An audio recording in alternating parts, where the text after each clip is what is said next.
Aylar önce yaşayış binasının təməl hissəsində obyekt tikmək üçün qazıntı aparılmışdı.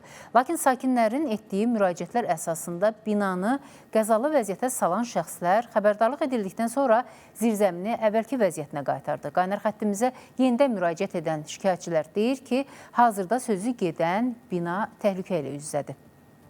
Bura traktor çıxardırdılar. Burada cəmaatın yolunu kəsirlər.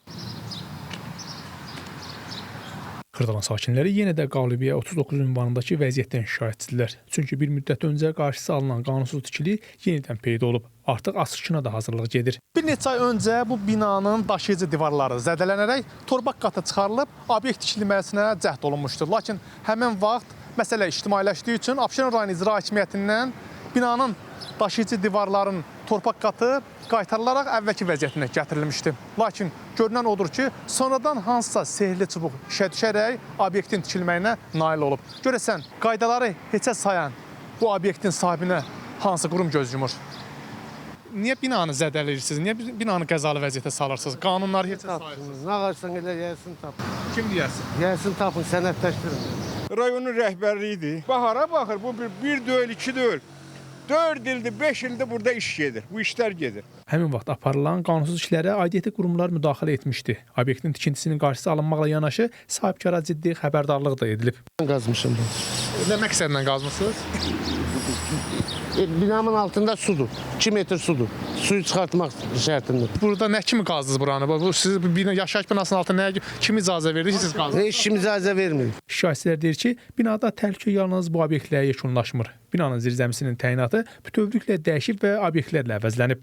Bu binaların hamısı avarini vəziyyətdədir, eşidirsən bunlar. Hamısı qəza vəziyyətindədir, hamısı. Abşeron rayon İcra Hakimiyyətinin Memarlıq və Tikinti şöbəsinin müdiri Kənan Babayevin sözlərinə görə sözgedən ünvanda yaşayış binasının təməl hissəsinə edilən müdaxilə əvvəlki dövrdə olduğu kimi aidiyyəti qurumların icazəsi olmadan qanunvericiliyin tələbləri pozulmaqla aparılıb. Yerində baxış keçirilən zaman müəyyən olmuşdu vətəndaş tərəfindən əldə olmayan, yəni ki, İqtisadi İnkişaf Nazirliyi, Əmlak Məsələ Dövlət Xidməti arasında bağlanmış heç bir müqavilə olmadan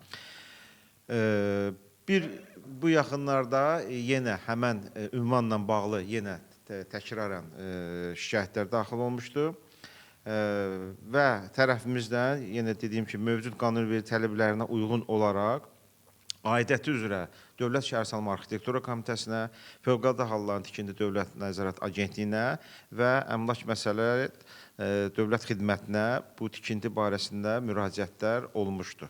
Bəs hansı halda yaşayış binasının zirzəmi hissəsinin təyinatı dəyişdirilə, yəni obyekt tikilə bilər? Bütün yaşayış binaların zirzəmi hissəsində və yaxud onun qabağında olan, ön hissəsində olan torpaq sahəsində Əmlak Məsələ Dövlət Xidmətinin arasında vətəndaşla və xidmət tərəfindən bağlanmış müqavilə əsasından sonra hər hansısa tikinti quraşdırma işləri aparıla bilər. Əmlak məsələləri Dövlət Xidmətindən isə Space xəbərə bildirildi ki, həmin ünvanda binanın təməl hissəsinə edilən müdaxilə ilə bağlı tədbir görmək qurumun səlahiyyətində deyil. Həmçinin bildirildi ki, Abşeron rayon İcra Hakimiyyətindən sözgedən binanın təməl hissəsində obyekt tikilməsi ilə bağlı da icarə müqaviləsinin bağlanması üçün Dövlət Xidmətinə heç bir müraciət daxil olmayıb. Rəşad Vəkiloğlu, İlkin Həsənov, Space xəbər.